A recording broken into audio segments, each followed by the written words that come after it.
still. Absolutely still. Never changing.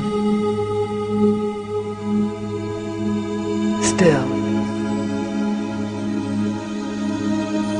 It is present now. At the core of everything in the universe, there is this stillness. At the core of every molecule, every atom, every leaf, every tree, every planet, every star, every sun, every person is this infinite sky of stillness. In an instant, in the twinkling of an eye, you can recognize what has always been and is still, naturally, effortlessly.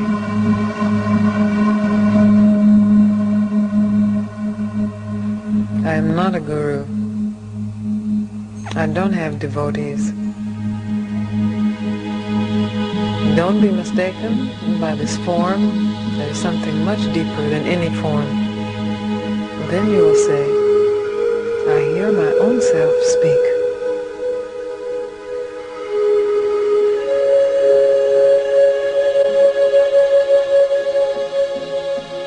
I'm only interested in that which has never been created,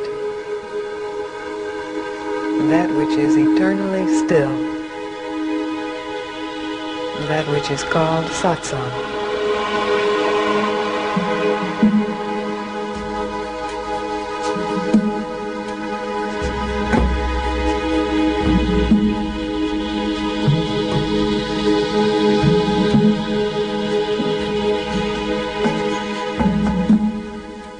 Throughout history, the eternal questions persist about the true nature of happiness and fulfillment.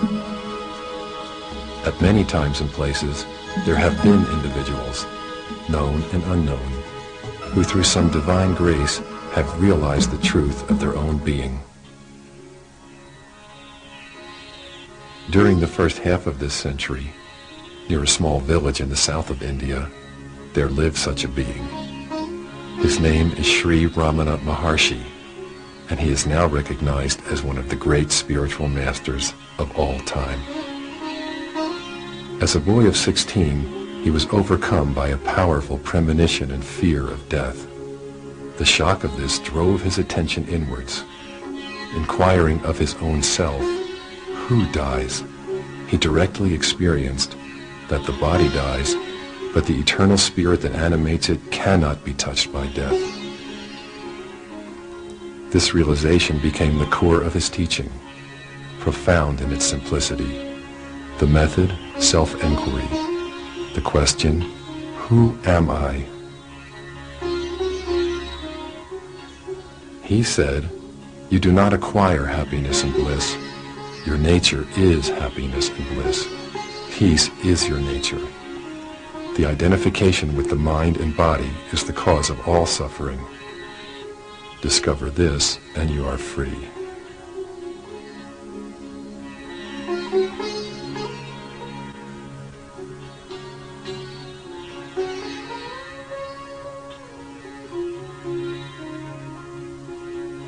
After his realization as a young boy, Ramana was irresistibly drawn to the holy mountain of Arunachala, and he would never again leave that sacred ground.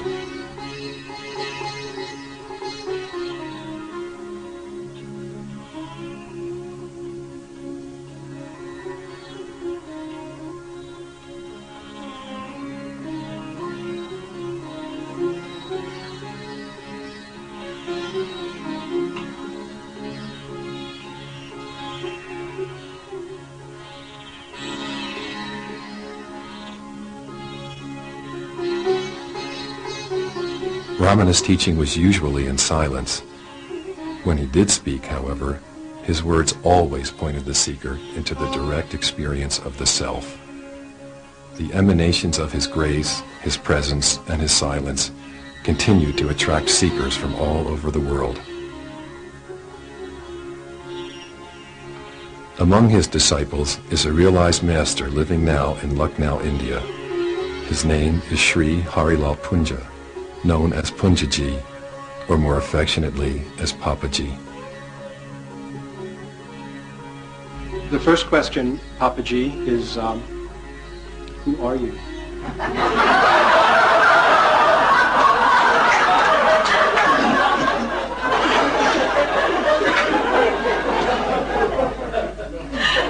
I am that.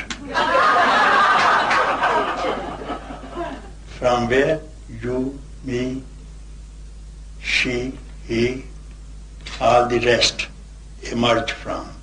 I am that. Always an impassioned devotee of the divine, in 1944, Papaji's fire brought him to the feet of Ramana. Receiving the direct transmission of the silent mind of his master, Papaji awakened into the true nature of consciousness. Working only with a few people at a time, Papaji was relatively unknown until recent years. Now, actively teaching in his 80s, Papaji has attracted the attention of thousands of seekers from around the world. Sometimes fierce, but always loving, like a wise grandfather, Papaji shares freely the transmission and the direct experience of freedom, here and now, radiating the grace and continuing the lineage of his master, Ramana.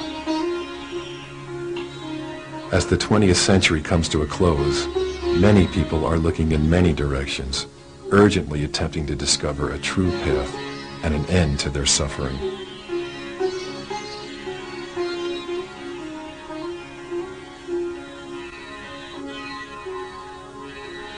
Such was the case of Antoinette Varner, an American woman who traveled to India in 1990 to meet Sri Punjaji. On the banks of the Ganga, his beloved holy river, she met her master. And Mrs. Tony. Very nice. Last night we sat by the Ganga and felt it, and I realized I had had a thought, yes, I'll give it all up. I'll give my life to Punjaji. But there was a little piece. I still thought, and then it will all be wonderful. And last night I felt it as the whole universe in the Ganga. And I was terrified. Yeah, this is fear of possession. No? If the possessions were sitting by the bank of the Ganga will take away the possessions, so some fear will come. But when you know Ganga is your own consciousness, and everything is contained within yourself, then there will be no fear. Everything is possessed by within you. You know, when I met my master, I looked into his eyes and I saw the whole cosmos. And in that instant, as thankful as I was for everything that had come before, I knew I was at the feet of something greater than I had ever witnessed or seen. And I listened. And this is still my relationship with him. When I go back to see him at India, I am at his feet. I am mute. I am a child. I am nothing. And this is bliss. This is bliss. He gave her the name Ganga and asked that she be called Gangaji, and he gave her an assignment. I am here because my teacher said you must go door to door. So I've come to your door, happily, joyfully. That doesn't mean it will always be comfortable. It doesn't matter. I am very happy to bring you this good news, this truth of freedom, this truth of truth. She now shares this message freely in a language easily understood by the Western mind, yet always pointing to what is beyond the limitations of the mind. And he said to me, be still. Stop all of your business. Stop all of your strategies. Stop all of your techniques. Stop everything. And of course, I said, but, stop. I looked in his eyes and I saw something so big, so vast, so true, that I had to stop. I had to at least see. I had somehow given up and somehow been taken to India, which I had never planned or never wanted to do, and had somehow met this enormous being, and he told me to stop. Somehow I heard, in the face of all of my doubts, in the face of all of my beliefs and my techniques and my strategies, I somehow stopped.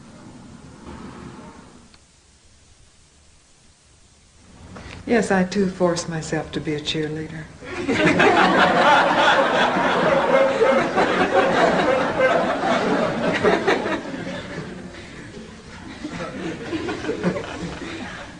Force myself to marry the right person. Force myself actually to have a child so that child would give me some recognition. And I'm happy that I am just like you. Besides being you, I am just like you. We have many of the same life experiences.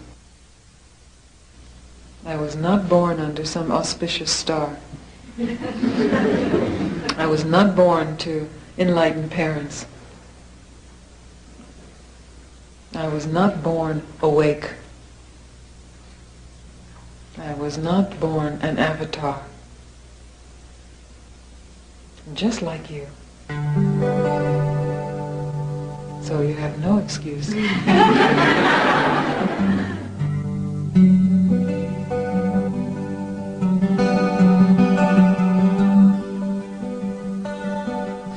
And I first met Gangaji when her name was Tony, and that was in November of 1975 in Berkeley, California. And we met at a party. I was a hippie down from the hills of Oregon, and she was sort of a hippie who was working part-time as a waitress and living with her daughter.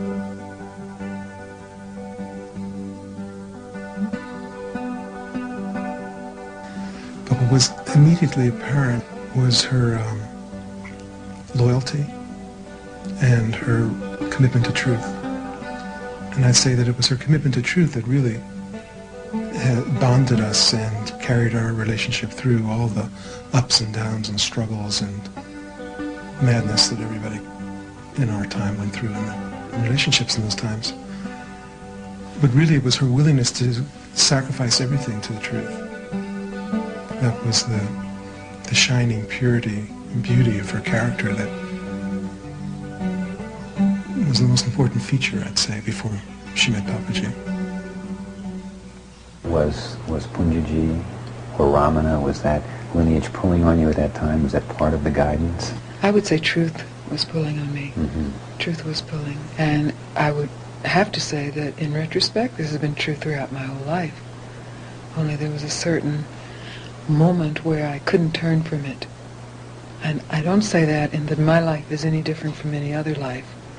That once you surrender to this pull of truth, if this pull is there, once you surrender to that, you can look back in your whole life and see it has always been calling you. Always. What is the primary purpose of your work and your teaching now at this time in the world?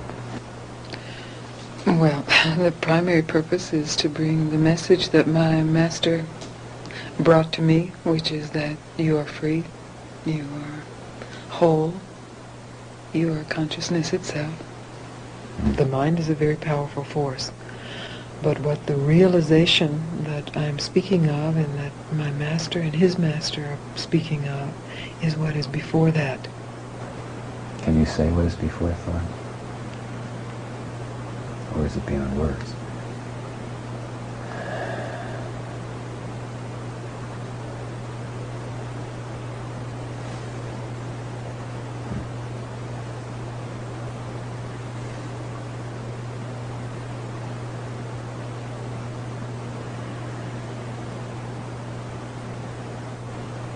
truth is beyond words.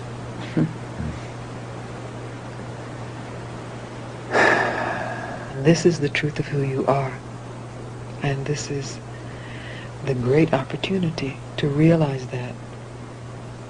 I must say that what you offer, the presence, is so simple. So simple. Yes. I would have to say Yes. that what I offer is what you already have. This is what makes my work so simple. The beauty of this teaching is that the recognition is immediate and the deepening is endless. And Gangaji is a representation of that. When people come into Gangaji's presence, their mind stops very often. Their heart opens. They recognize deeper truth. And then over time, it seems they become more deeply established in that.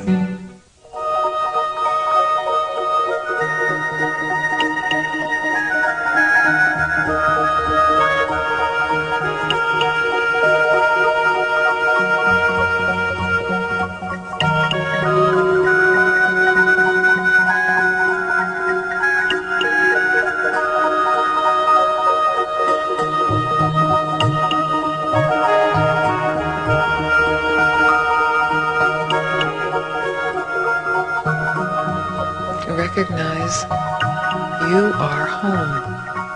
Not you are at home. You are home. Not you have come home. You are home. You are that which is home.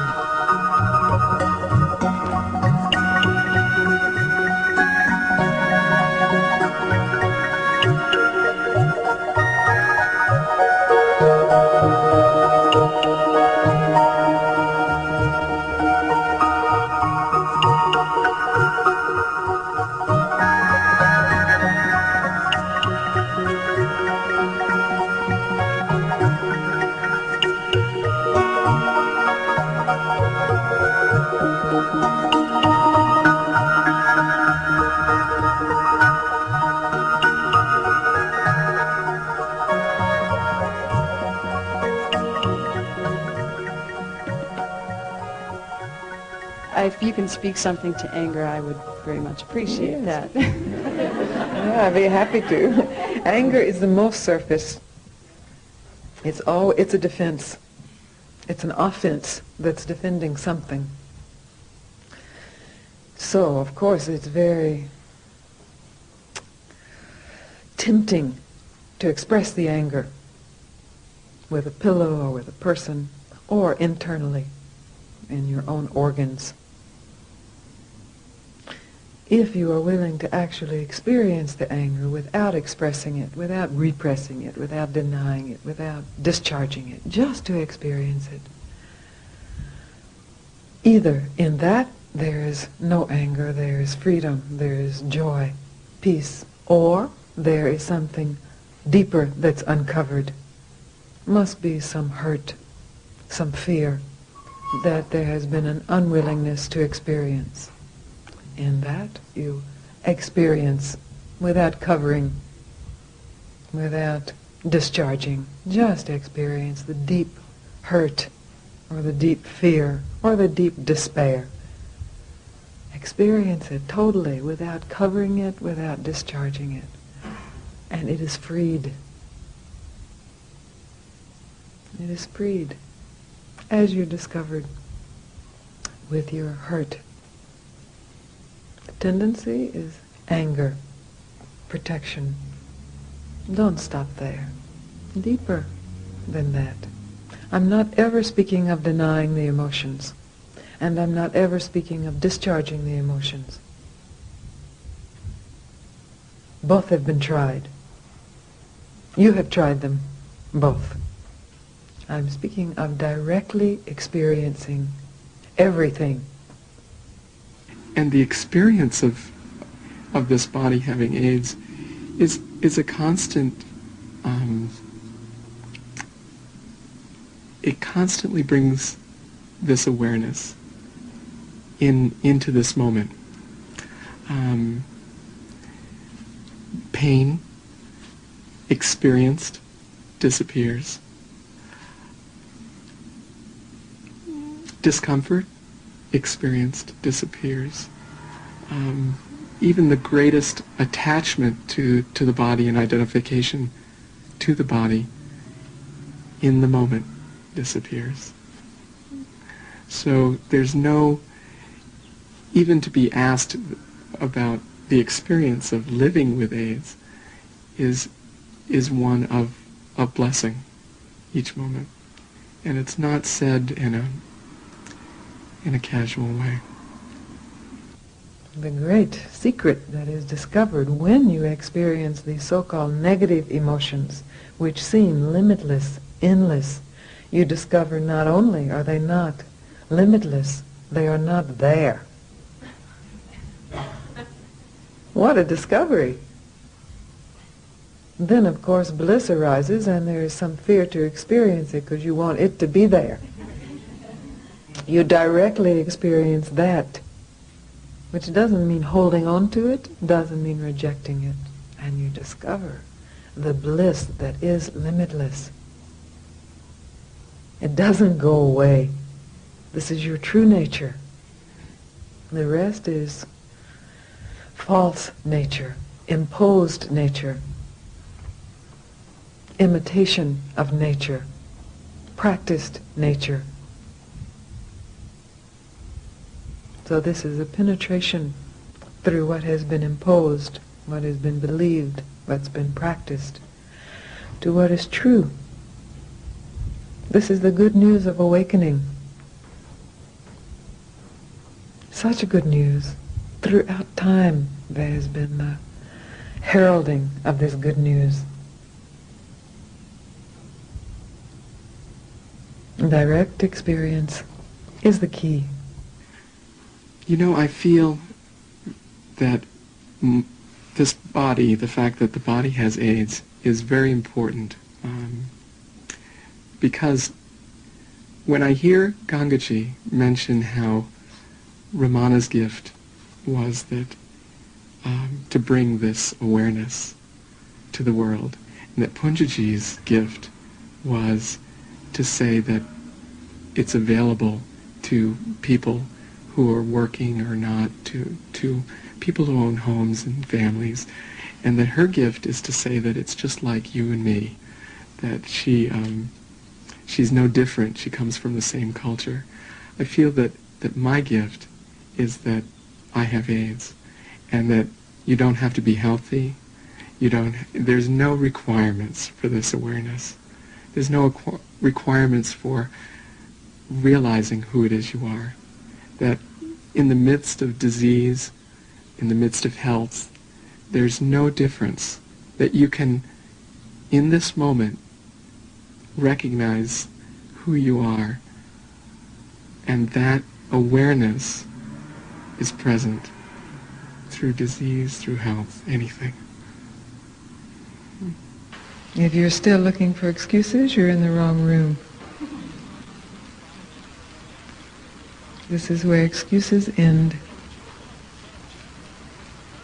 That's what satsang means, truth. Finally, in association with truth. For this association, all excuses must be left behind. Immediately. Not when you get it together someday. Not after you've dealt with your last relationship. Immediately. It is usual to be distracted by circumstances, emotions, and thoughts. It is most unusual to stop, to be still, to recognize what is already and always here.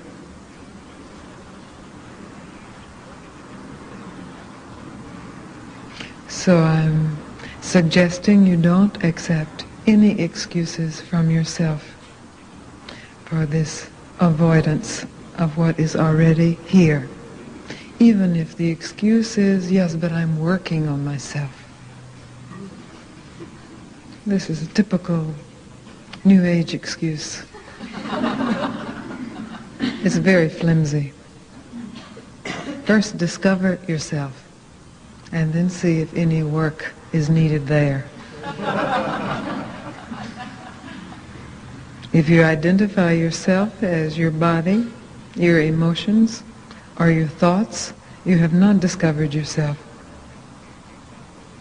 And you can say, well, I'm working on my body, I'm working on my emotions, I'm working on my thoughts. And sooner or later you will discover this work is endless. And when you discover that, you will stop. And you will discover what is already and always here. My suggestion is you don't postpone it another moment. Make it sooner. These distractions of the mind and what needs fixing, what needs working, what needs releasing, what needs finding, what needs keeping, these are endless. You have the capacity and the potential and the opportunity to stop. Sooner or later, this will be discovered. If you make it later, there is unnecessary suffering ahead. That's just the truth. If you don't believe me, you watch carefully and see. Examine this for yourself. Sooner or later, you must stop. You must give rise to this question, who am I really? What is permanent? Really, what is permanent? What can be trusted, really? And in this you will recognize that all of these thoughts and emotions and bodies are quite impermanent. And in their impermanence, absolutely unreliable. This is a very earth-shaking realization. You have searched for reliability in thoughts, emotions, and bodies. And constantly you have come up short. Of course. No thought is permanent. No body is permanent. And no emotion is permanent. Give up this search for permanence in those realms. I was really ready to die. I came to her that night. I was dying inside. I felt it. I felt like not going on any longer in terms of how I was living life. And that night was the beginning of a dissolution of this old name Barry that I was born with that has not stopped. The essential question that she asked me, which cut through a lot of knots and a lot of discussion, which I love about Gangaji, is what is it that I really want? You can finally ask yourself, what do I really want? What is it I truly want? I understood that I wanted more things, and I got more things, and I understood finally, who can say how long it takes to understand, but finally at least there's a glimmer of understanding. Things don't do it. Whether I have them or whether I don't have them, they're secondary. And I understood that then what I wanted was more personal power, more proof of personal power. And I acquired some proof of personal power, and this too didn't do it. Hasn't released me from this desiring. Then this question can be asked. What is it I want? So I ask you, since this is your question, what is it you want? Really, finally. So that the last breath of this lifetime, you can honestly say, I received what it was I wanted. What would that be?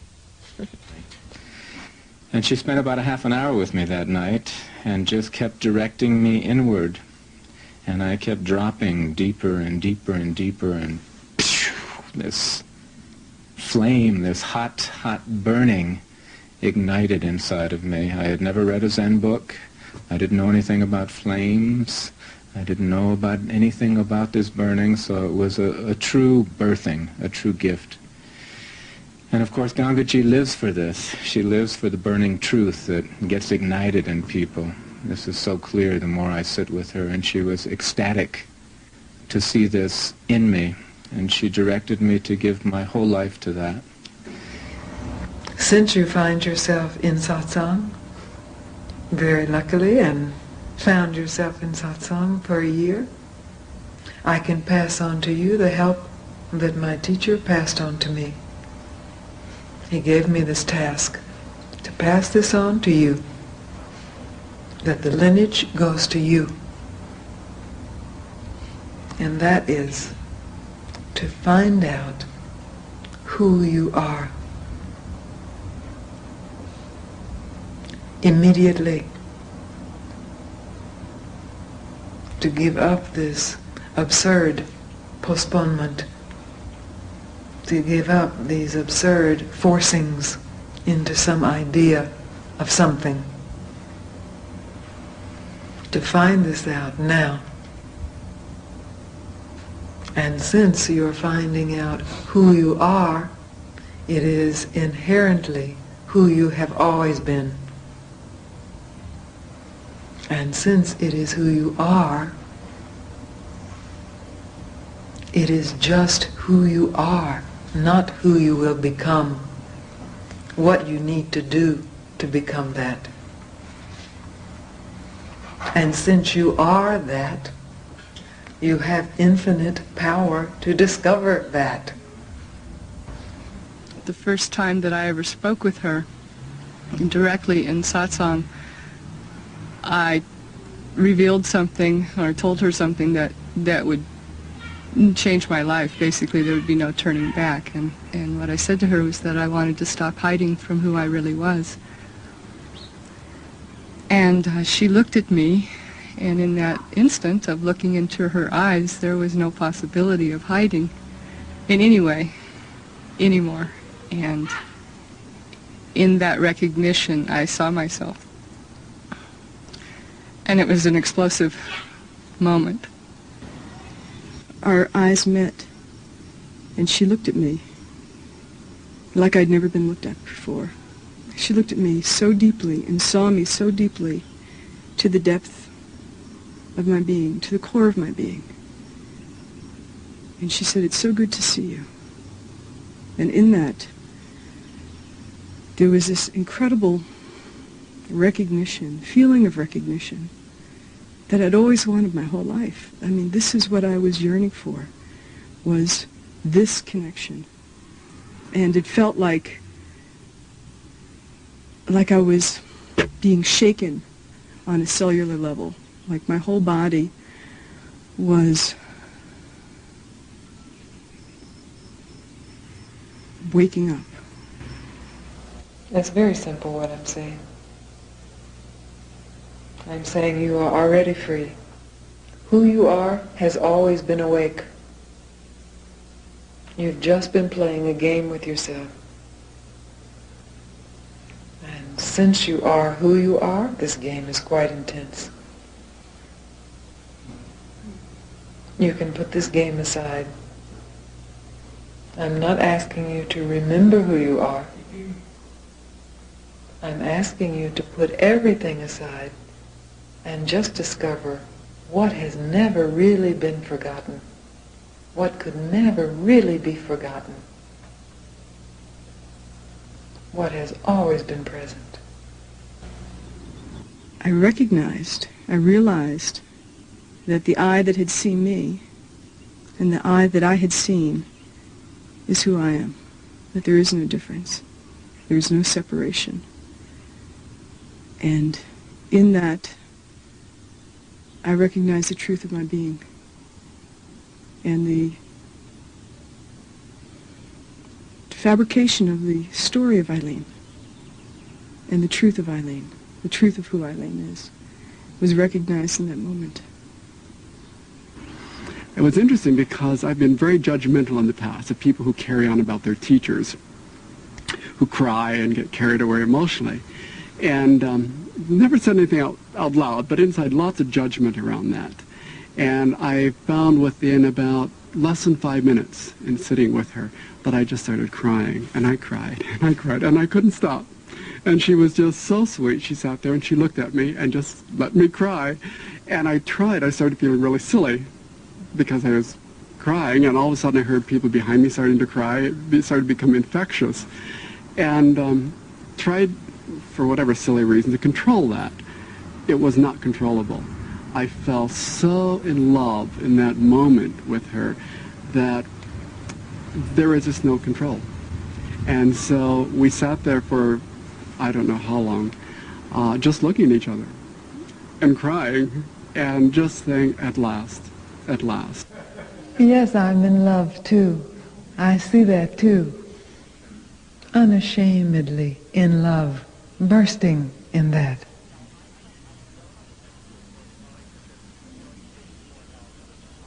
Intimately in love, not needing even to know what name you go by, not needing any personal contact, not needing anything except this that is seen, this that is evoked in oneself, by oneself, through the grace of this mysterious truth.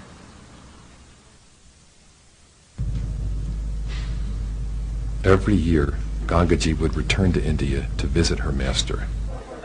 Each time, he would ask her to hold satsang. Satsang is a Sanskrit word meaning association with the truth, a speaking and transmission of the truth. Papaji requested Gangaji to offer satsang at certain sacred places.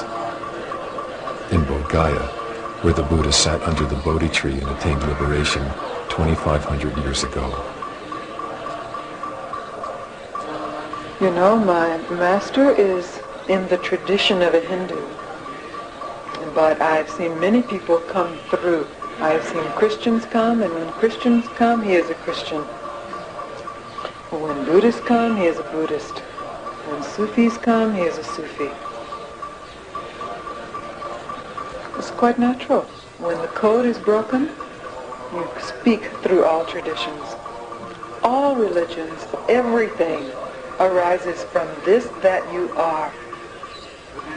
This arises from this desire and glimpse and worship of freedom and truth. Most sacred. This is who you are. Wake up to that. If you find yourself a Buddhist, very good. A Christian, a Jew, a Muslim, it doesn't matter. They all melt in that which you are.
Enlightenment is a concept of the mind that is in opposition to ignorance or unenlightenment.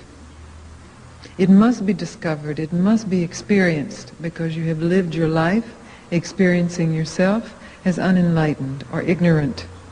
So you must experience this other polarity. This is an essential experience.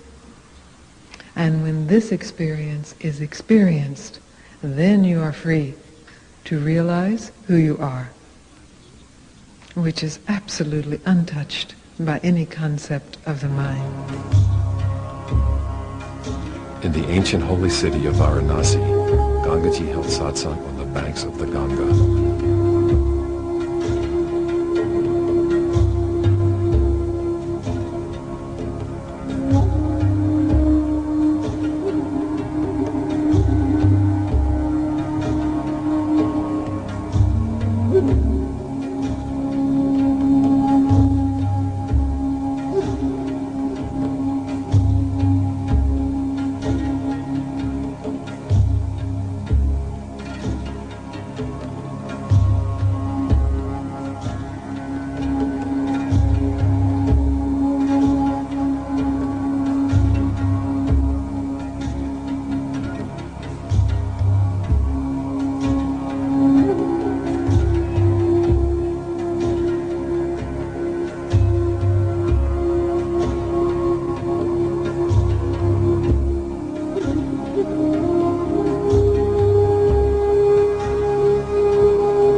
God is just an idea.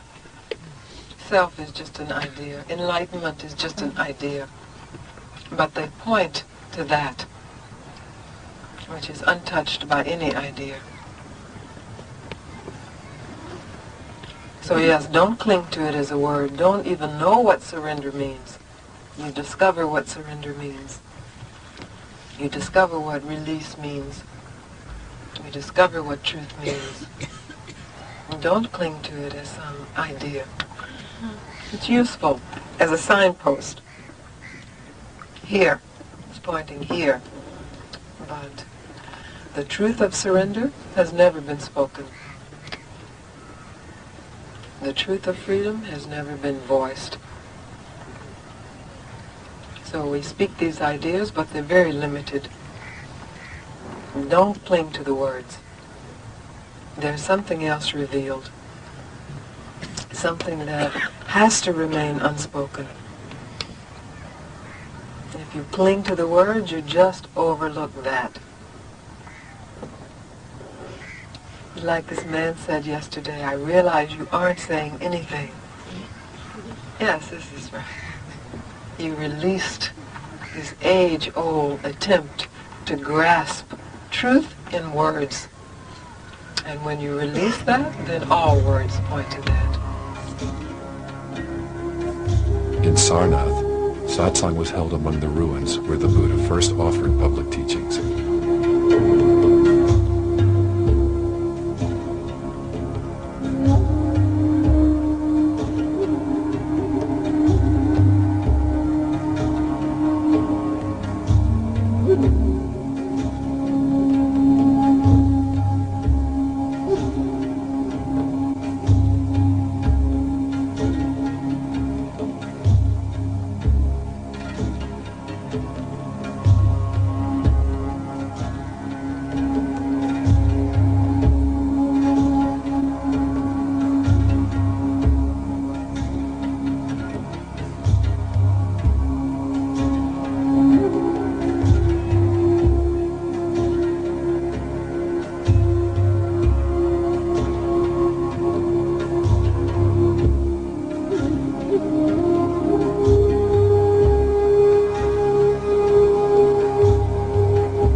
But you know, to be here You must have heard some call. Certainly it wasn't your parents who said, "Why don't you go to India?" It wasn't your schools. It wasn't the churches. It wasn't the government. There was something deeper than that. Some kind of quest for some truth that somehow you had not received. Maybe you had received in pieces. But something deep that made you refuse the call of what had been determined to be your life, even if the form is there. There is this truth of freedom that you could not live that life as it was laid out. I don't know, maybe you're a doctor, a lawyer, a student, doesn't matter. But you're not a doctor, a lawyer, a student as defined.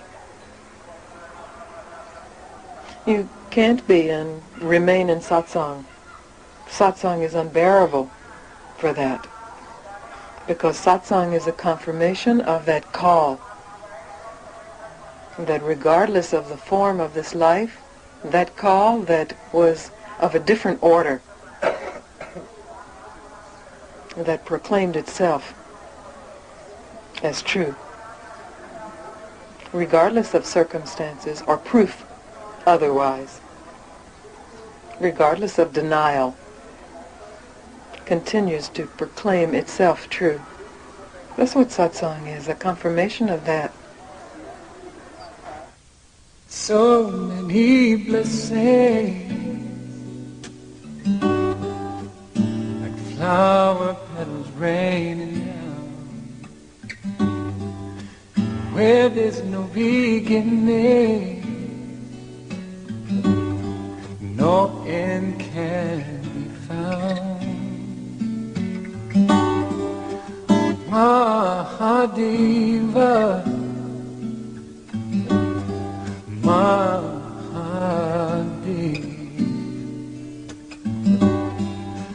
Mahadeva.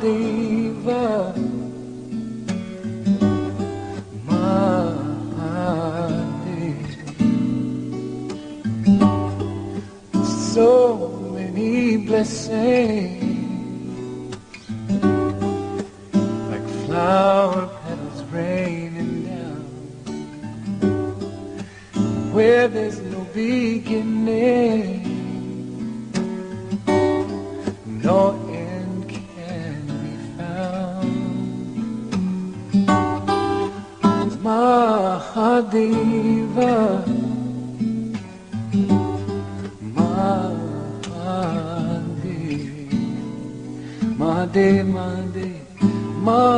Mahadeva, Mahadeva.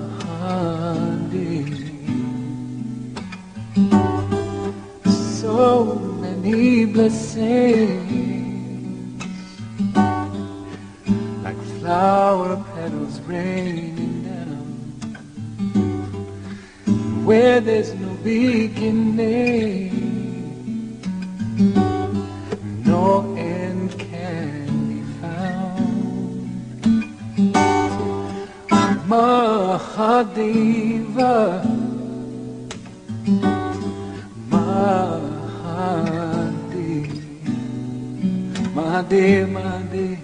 Mahadeva, Mahadeva.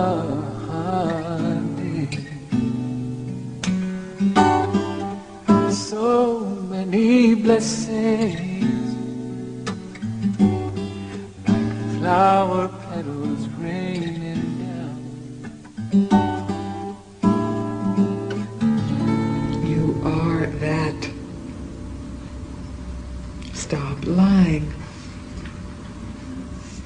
See it. Get on with it. I understand you have been lied to, and therefore then this lying continues. It has to stop with you. You can't wait for anyone else to stop it. You stop it. You can't wait for any great leader to show up and then just enfold you, and your little lies don't matter. That time is finished. You are the great leader. You are the present day Buddha, the second coming of Christ. You are that. Be it. I don't know if this earth can be saved or if humanity can be saved, but I know it is impossible until you recognize the truth of your being. Before that, you will continue to force yourself to be something that you think will give you what you want.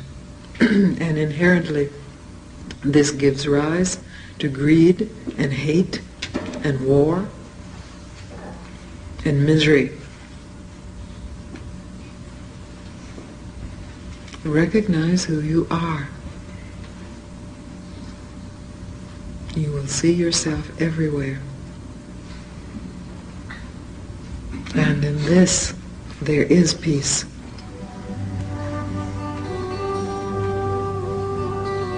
Don't postpone this. It's time. Yes. Om Shanti.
And embrace this moment with ease.